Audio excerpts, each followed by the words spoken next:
All right, so when it comes to real estate, um, the neighborhood I'm in right now, it's kind of funny because the second house that I actually bought down here is this white house right there. That house in 1903 was a Pentecostal church. It had a real steep roof on it. And so in 2004 or 2005, I bought it. That roof was in such bad shape that it looked like a horse's back.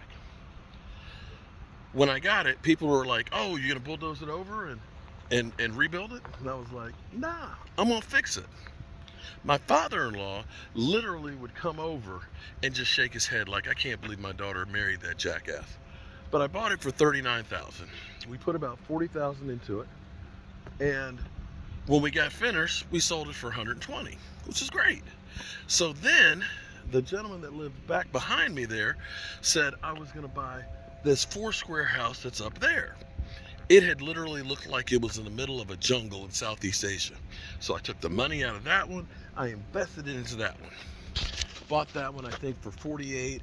We fixed it, and I think we sold it for, I want to say 170.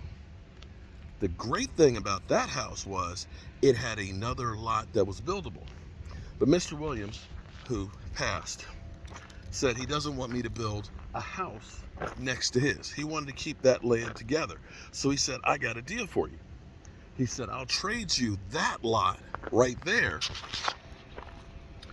for the lot that's right here. How you doing? So that house right there, I actually built in 2007 from the ground up. It's actually really nice. It's got mahogany hardwood floors. We built the loft upstairs. It's 3 bedrooms, 2 bathrooms, 1,700 square foot. We built that from the ground up. We owned the lot free and clear, so it was just the cost of actually building it. So then, after I sold that,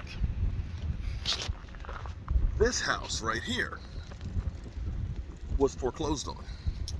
The guy who owned the house, turns out he was a barber slash drug dealer. There used to be a garage that was right here that was at a cinder block. And after the raid and him going through, because literally it was like 40 police and all that when they raided it, the place went for sale. Took the money from that, I bought this house. Now, here's the thing. This is what you have to do with real estate. You got to think outside of the box. Because what we did with it was, this house had actually 5 lots here, because this was an old mining town called, Basic City. So the lots are 25 foot wide. This one was 5 lots. You need 2 lots to build a house. So what we did was, we ended up taking and buying that house. I put that addition right there, which is my garage. That's my where I keep my stuff and all that. But there's 3 bedrooms upstairs, a kitchen, and a living room. So we built that onto it, which of course increased the value of that house. And with 2 of the lots that are right there, we built this duplex. That's right, the rental. So you took something that, you really couldn't increase the value of it too much unless you thought outside of the box. So that's the next thing I want to teach you about, is thinking outside of the box. What can I do to maximize the value of what I have? And that's what we did. We took one house, in essence, we got 3 more units on the same property. And so having had this for all the time that we have, of course, renting them, the rent of course is paying for the mortgage and things. You've got all the deductions for the taxes because you're paying the interest, one of the few things that you can really deduct these days. And you're building more and more equity over time, because of course real estate goes up. And right now, even though this is a small town America, because of the pandemic, more and more people are moving further and further out. And as things grow and develop, that means the price goes up. So that's another way to maximize what you're doing as far as real estate goes. Think outside of the box. Now, of course, the nice thing is see, this is my other partner here, my son. I'm trying to teach him everything I know, and he, of course, is basically, he's my electrician. He takes care of all the electrical work, a lot of the grunt work and framing and all that. And because we actually build it, it doesn't cost as much as if I were to get a contractor to build it. So these are things you want to take in consideration when you think about investing in real estate.